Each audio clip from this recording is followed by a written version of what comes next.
Football Man Cave chats with George Clayton from 24/7 Football. How are you, George? You all right, mate? I'm alright, mate. Yourself? I'm good. As I've said a couple of times on these, I'm living in a nut house with a couple of toddlers, and it's driving me a bit insane. How's isolation treating you? Yeah, it's going okay. Obviously not a lot of work on me other jobs, which is, a little bit annoying, but it's giving me time to do loads of 24/7 stuff, so loads of videos, sort the website out, and I got engaged as well, so it's not been too bad. I mean, she's fallen for it, but more fool her.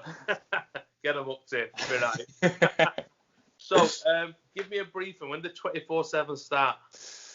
So 24/7 Football started originally under the name MP1 Sports. It started as a university project between me and Nick Pratt.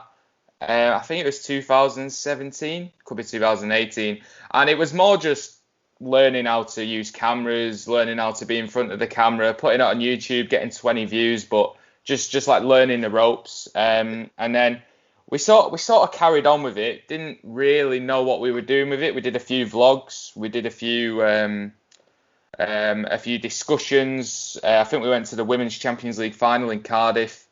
And to be fair, we were just having a laugh with it, and we were just enjoying just learning how to get in front of the camera, because we went to a sports university, UCFB, where we were doing sports media. So ultimately, we wanted to go into this industry. So that's why it started and when it started. But yeah, it's a lot different now to how it started and what it was. I don't know if you'll remember this, but I started my internship at about 2016 with Snap Media. It was ended up being something like 9 months internship or something ridiculous. Just kept extending it. And you popped up, 24/7 popped up on my Twitter feed saying, looking for writers. And I actually applied to be a writer for 24/7 to gain a bit of experience. And because then Snap Media took me on, I couldn't write for 4 years. But I remember. It was crazy. When I seen it, I was like, recognise that 24/7. Where do I recognise that from? Crazy, such a small world, isn't it? Yeah, we missed out on a big one there, Ian, if we would have got you in. Well, that's it, the demand and all that. What I want to get to a little bit on this is, obviously, there's so many people writing about football. And obviously, as we'll both know, people obviously approach us to write and gain experience and stuff like that. Can you go into behind the scenes a little bit of one, becoming a football writer, and two, what it would kind of take for somebody to start, if you know what I mean? And because I think people in the red don't realise what they actually have to do to be a football writer. I mean, pretty much I'm still not even there myself. I only work as a sports journalist 3 days a week, so radio presenting and a sports reporter, and then the other 2 days I work at Man City as a tour guide. So I'm still not even there fully myself. The main thing is about getting into it is just doing it yourself and just constantly writing, or constantly doing camera stuff or doing videos, and you're gonna have to do it for free. I think I did 3 years at Ashton United as their head of media, totally off my own back, voluntary, and all this 24/7 stuff again is voluntary. It's my own thing, just doing it for free. And the only way you're going to make it into the industry, unless obviously you're that little percentage that knows someone, is just by honing in on your craft, doing stuff maybe for free, necessarily you don't even want to do. Maybe if it's not within football, if you want to work within football and you get an opportunity to cover squash for a weekend, just go and do it, because it shows versatility, and it also shows how much you actually want to do it. And you just pick up little tips here and there in every little placement that you do. And it's just a long process. Be prepared to work hard and just keep going, because like I said, I've been doing it for about 5 years now and I'm still not there. So it might happen quickly, it might not, who knows, but just keep going. Yeah, and that's what I think a lot of people, I do get approached a lot, and I think half the time one of the first questions is the pay. And I'm like, look, I did a 9-month internship, but prior to that I was writing for free, just for anybody. to be fair. And I stumbled across the internship, obviously lucky enough to go straight into paid work after that. But I think people have got to realise, like, you have got to put that volunteer work in. You've got to build your portfolio and just constantly put yourself out there because you just never know who's going to read that blog or who's going to watch that video. And absolutely, that's I think that's my mindset. I mean, I think I've been doing this for about 2.5 years now, and it's an absolute label of love. It's you've got to commit to it or not, and just take opportunities, and you just never know where it ends up.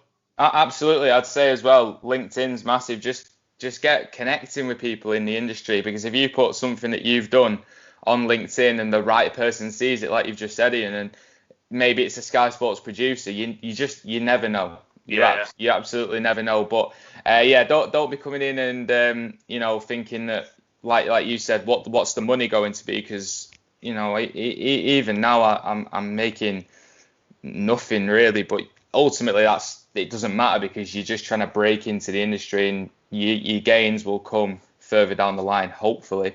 If not, I'll see then. I'll reevaluate then. So I noticed you've been doing a lot of YouTube. You're up to about 600 subscribers now. Did I say 600? Yeah, it's about 630. Something like that. Yeah. Obviously, you've been doing a couple of decent interviews. What's the title? Is it Lives in the Game? Yeah, Lives in the Game, yeah. So we like to speak to people around football, not just footballers. So we want to speak to anyone who has a story within football, no matter what they are. And I really like doing those, to be fair. Yeah, how did you come up with that little brainchild? How did that come about? I think I was just I think I was just watching True Geordie's podcast. I think it was his one with Nile Ranger, and it was quality. And I thought, you know what, I'd love to do something like that, where as much as I enjoy doing like the discussion videos and interviewing the public, which is, again, that's amazing because you get loads of people's different perspectives. I love the idea of being in an interview where you can sort of get a story out of someone, or they trust you enough to tell you something that's really meaningful to them and get their story out. And I just really like that aspect of it. What can you do with the interview? Where can you make it go?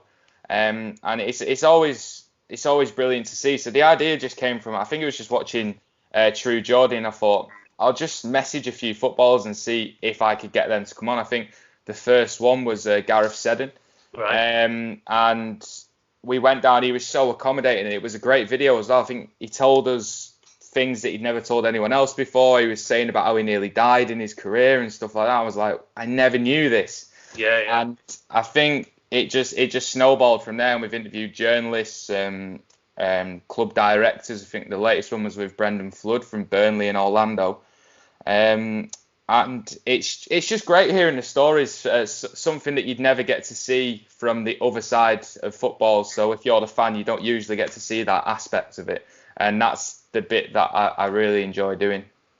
It does. I mean, like I said, to get them different perspectives, because I feel now, we were talking before, like it's a lot of just interviewing old players and stories and stuff like that. But obviously, as you alluded to, there's a lot more to football than just footballers. And it's such a big rounded game with so many people involved, to get different aspects and different views on things. And like I say, you might have heard about a player, but then listening to him, I listened to the I Had Trials Once podcast with Curtis Woodhouse, listening to that. Brilliant.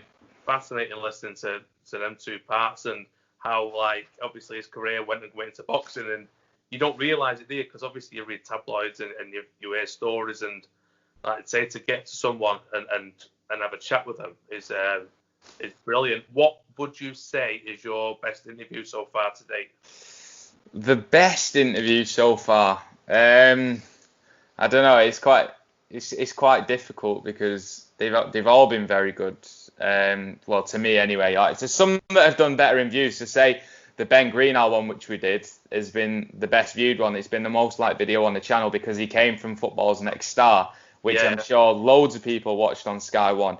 And that was brilliant. He told us things about the corruption in Italian football, what it was like actually moving on from the show, his golf as well. He's a +3 handicap at golf, so a man of many talents. And that was fantastic. But then there was one that got 200 views, and that was the Jody Banning one.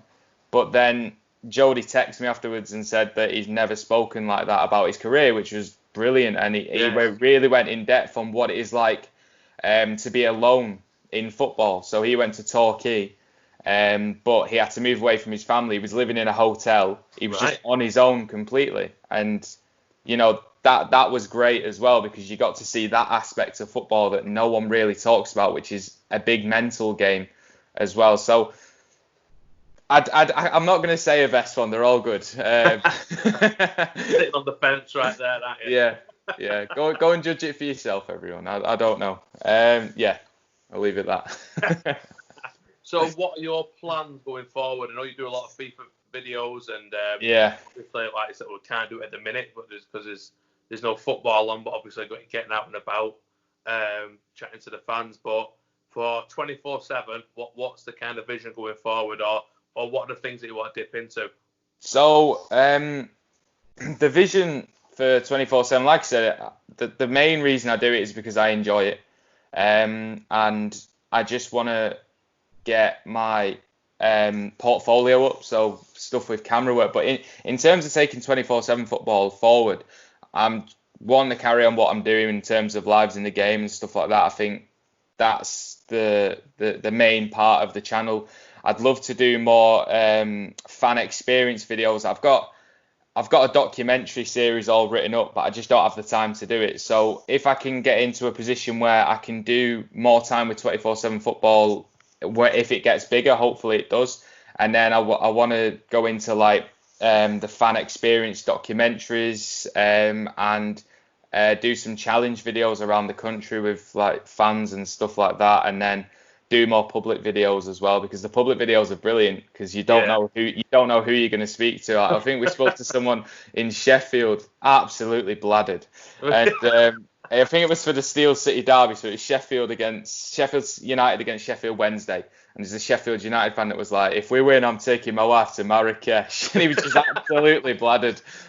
Not even sure if he had a wife or anything, but I'd love to do more things like that. So in terms of 24/7, if it grows big, I hope it does. And then I just want to make it a little bit more professional, and just reward everyone that's also giving their time and their dedication into the platform as well, because there's been so much help behind the scenes, not just from what I've been doing, but people coming on podcasts, writers giving up their time for free. If I could just do something to sort of like pay them back a little bit as well, that'd be great.